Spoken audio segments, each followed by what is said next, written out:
What's up? What to do? It's your boy devthegamer back with another review.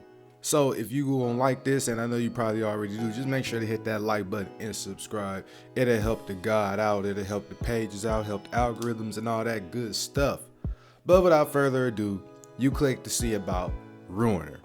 So this is a pretty cool game.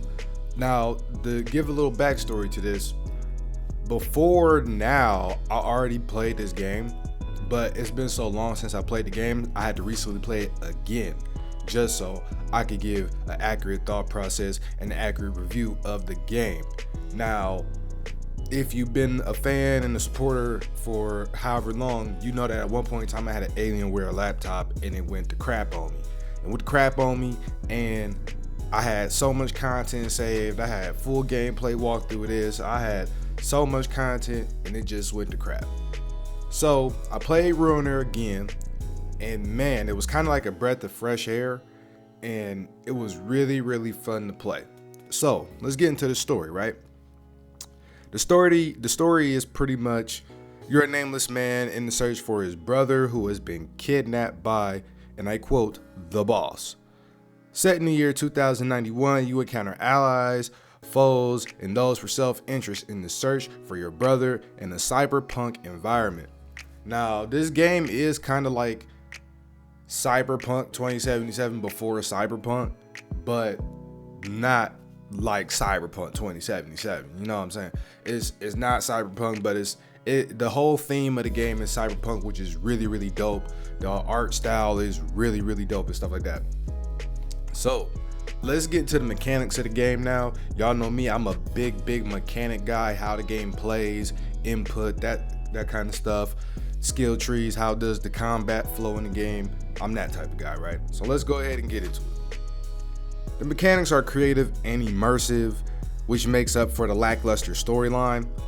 Some environment interactions require you to put in a button sequence, which gives off the feel of hacking and brings the cyberpunk themed game to life.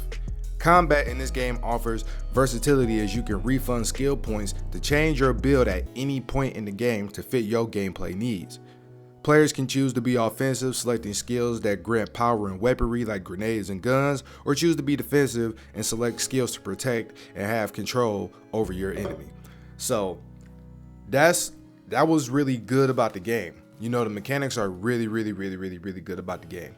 You know, and everything just has a nice flow to it. It is a top-down.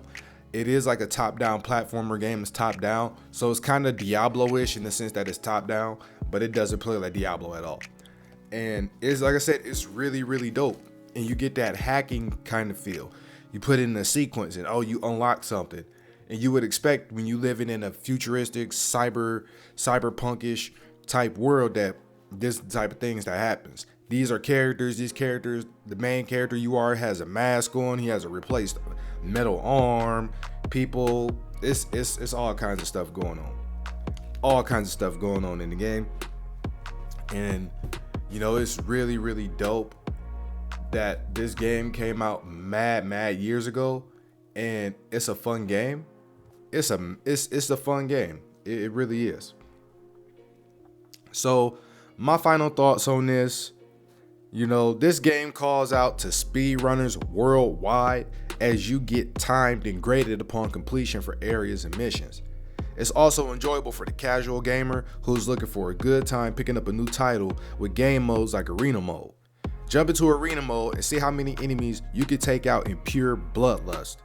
Ruiner gets a solid 3 out of 5 from me.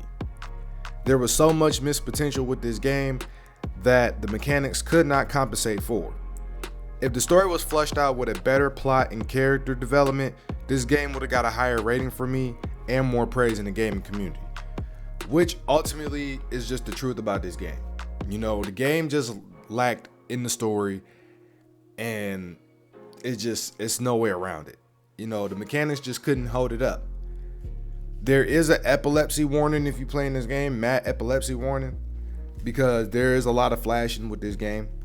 There is a lot of flashing with this game, like too much flashing. I almost had a seizure, and I'm not epileptic at all. Ultimately, this is a good game. I actually do want to see this game get ported on the cloud gaming services like Xbox Game Pass, Google Stadia, Amazon Luna. I would like to see this game ported. I think it's a good fit, and I think it'll give the developers of that game some more incentive and just probably more motivation to make games. Cause I should have wrote down who created this game. I should have wrote it down. But yeah, it's really dope, man. They made a good solid game. It's a 3 out of 5, you know, and I recommend people play this game. I recommend you play it. See if you like it. Have a fun time. And with that being said, that's going to be the end of this video. If you like this video, make sure you like and subscribe to the page for more video game content and just content as a whole. It's the God Dead Gamer, and I'm going to catch you next time. Gone.